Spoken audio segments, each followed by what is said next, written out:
जालिम कितना जुल्म करेगा सत्ता के गलियारों से। ग्राम पंचायत मल्लापुर की गली गली गूंज रही है सिर्फ और सिर्फ राजा बाबू के नारों से। तो भाइयों बहनों याद रखिए, इस बार किसी के झांसे किसी के बहकावे में नहीं आना है। ग्राम पंचायत मल्लापुर के मान सम्मान स्वाभिमान राजा बाबू को अपना प्रधान बनाना है और अपने क्षेत्र में विकास लाना है। राजा बाबू लड़े हैं चुनौआ, बन के प्रधान चमकाए दे है गौआ, बन के प्रधान चमकाए दे है गौआ। राजा बाबू लड़े हैं चुनौआ, बन के प्रधान चमकाए दे है गौआ। मांगता रे वोट घूमे घूमे पूरा गौआ में, मांगता रे वोट घूमे घूमे पूरा गौआ में।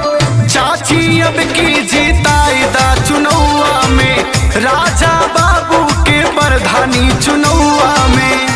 राजा बाबू का वादा है, अगर वो ग्राम पंचायत मल्लापुर से प्रधान बनते हैं तो हर पात्रित व्यक्तियों को कॉलोनी देने का काम किया जाएगा।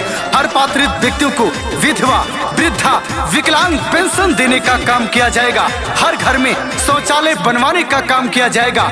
गली गली में आरसीसी रोड बनवाने का काम किया जाएगा। ऐसी तमाम सरकारी सुविधा है जो सारी जनता तक पहुंचाने का काम किया जाएगा।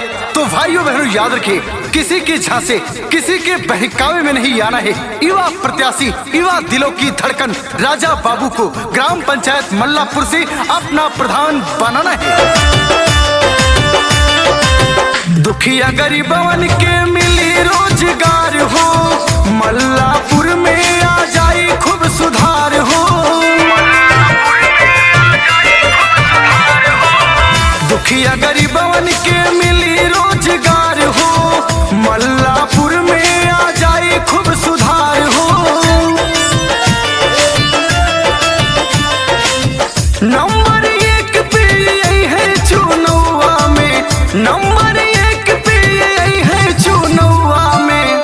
चाची अब की जीताई दा चुनौआ में, राजा बाबू के प्रधानी चुनौआ में। दादा ने ठाना है, दादी ने है, माताओं ने ठाना है, बहनों ने ठाना है, युवा साथियों ने ठाना है, बहनों ने ठाना है कि इस बार किसी के झांसे किसी के बहकावे में नहीं आना है। 24 घंटा ग्राम पंचायत मल्लापुर के विकास के बारे में सोचने वाले युवा प्रत्याशी युवा दिलों की धड़कन राजा बाबू को इस बार अपना प्रधान बनाना है। गली गली बिजली पानी सड़क बनवाएंगे, सरकारी सुविधा का लाभ सब दिलाएंगे।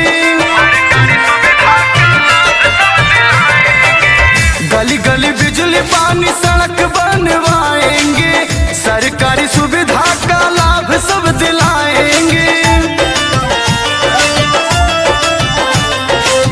आयो न अब की केहू के बहकौआ में, आयो न अब की केहू के बहकौआ में।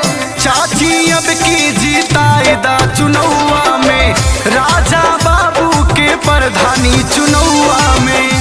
आधी रात को फोन उठाते हैं, दौड़े दौड़े आते हैं ऐसे नेक दिल इंसान, युवा सोच युवा दिलों की धड़कन राजा बाबू को इस बार भुलाना नहीं है। अगर ग्राम पंचायत मल्लापुर में विकास लाना है और विकास की रफ्तार को आगे लेकर के जाना है तो सिर्फ और सिर्फ अपना प्रधान राजा बाबू को बनाना है। आप करेंगे समर्थन हमारा, हम लेके